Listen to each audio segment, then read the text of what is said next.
Does God exist? What is the meaning of life? Does life have a purpose?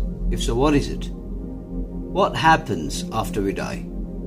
How did the universe come into being?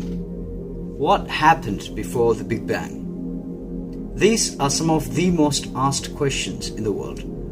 I'm sure you might have asked these questions to yourselves, consciously or unconsciously.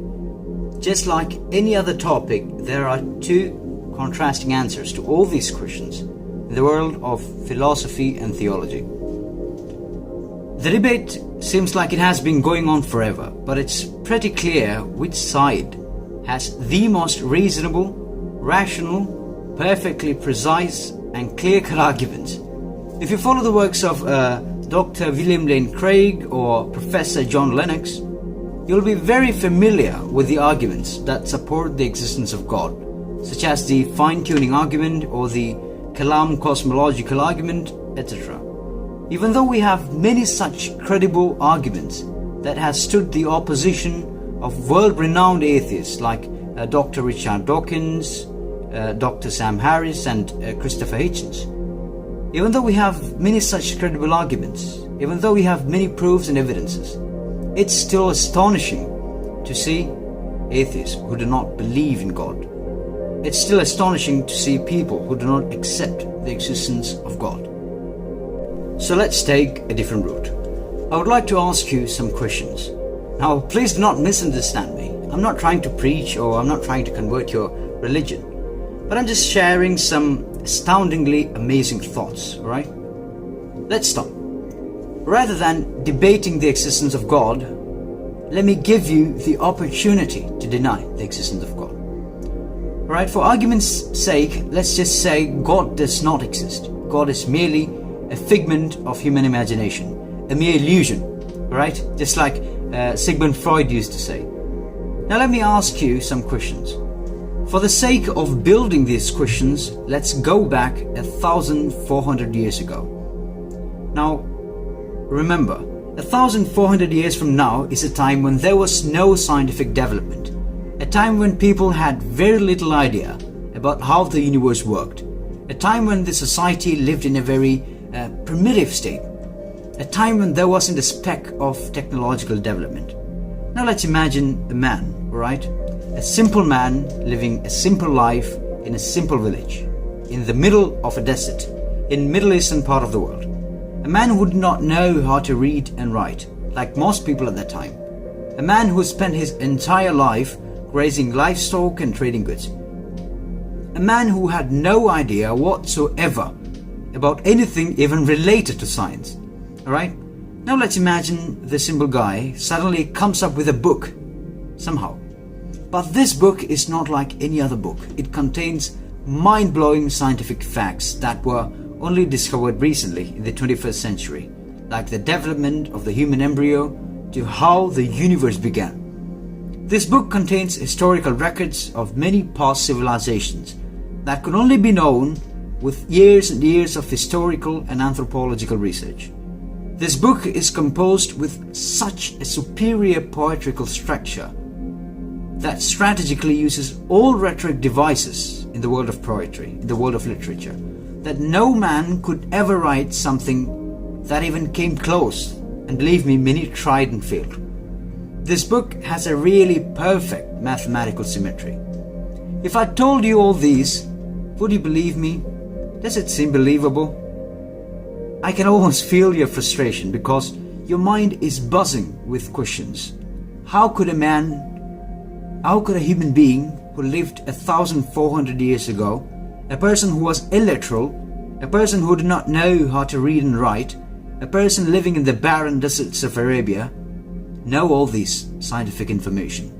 How could he know that the universe began with a Big Bang, which was recently discovered with modern-day telescopes and sophisticated, complicated astronomical technology? How could he know about the different stages of fetal development precisely, which was only discovered recently with the development of modern medical technology? How could this illiterate person even come up with poetry, let alone even write a letter? All this question points to one fact. It says that the story that I just asked you to imagine is highly impossible, right? Well, guess what? This story is not a myth, it's real. And the questions you just asked yourselves, how this simple man managed to achieve such a humongous feat of compiling all this information, has been baffling the minds of millions and millions of people who have managed to learn about the history of this man. If he was able to compile all this information into a single book, then you must agree, you should accept the fact that he was the best astronomer, the best geologist, embryologist, oceanologist, astrophysicist, chemist, historian, poet and philosopher the world has ever seen. If this man really was the most knowledgeable person in all of human history, then his name would obviously have filled all the history textbooks of our time, right? But that's not the case. Nobody knows of a man who managed to conquer all fields of knowledge. So tell me how could this simple man know that the universe began with a big bang and is expanding, as it says in his book in chapter 21 verse 31 and chapter 51 verse 48? How could he know the stages of fetal development precisely as it says in his book in chapter 23 verse 13, 14 and 15? How could he know that the mountains have deep roots that is projected into earth's crust, as it says in chapter 78 verse 8? How could this simple man who did not know how to read and write, how could he know the fact that iron came from outer space and not formed on earth, as it says in chapter 57 verse 25? How could he know that time is relative, as it says in chapter 22 verse 47, chapter 32 verse 5 and chapter 70 verse 4? Now, I'm not preaching, I'm just giving some interesting thoughts that require very serious introspection. There are over 700 statements in this book of this man that deal with many scientific phenomena. The book not only managed to include scientific miracles but also predicted and prophesied. Imagine this.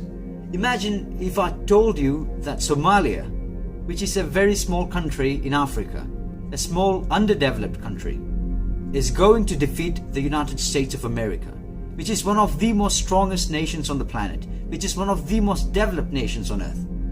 Would you believe me? Never, right? Because even the thought of it seems preposterous. It's highly impossible. But in the year 620 AD, the simple man in his book predicted that the Byzantine Empire was going to have enormous victory. Now, if you look at the condition of the Byzantine Empire at that time, it was pathetic. You see, during the time when this was told, the Christian Byzantium faced a major defeat at the hands of Persians. In fact, Byzantium had then suffered such a heavy loss that it seemed impossible for it to even survive, let alone be victorious again. Yet it was related in this book that Byzantium would shortly be victorious. At that time, almost all people insulted him for saying something that seemed so preposterous.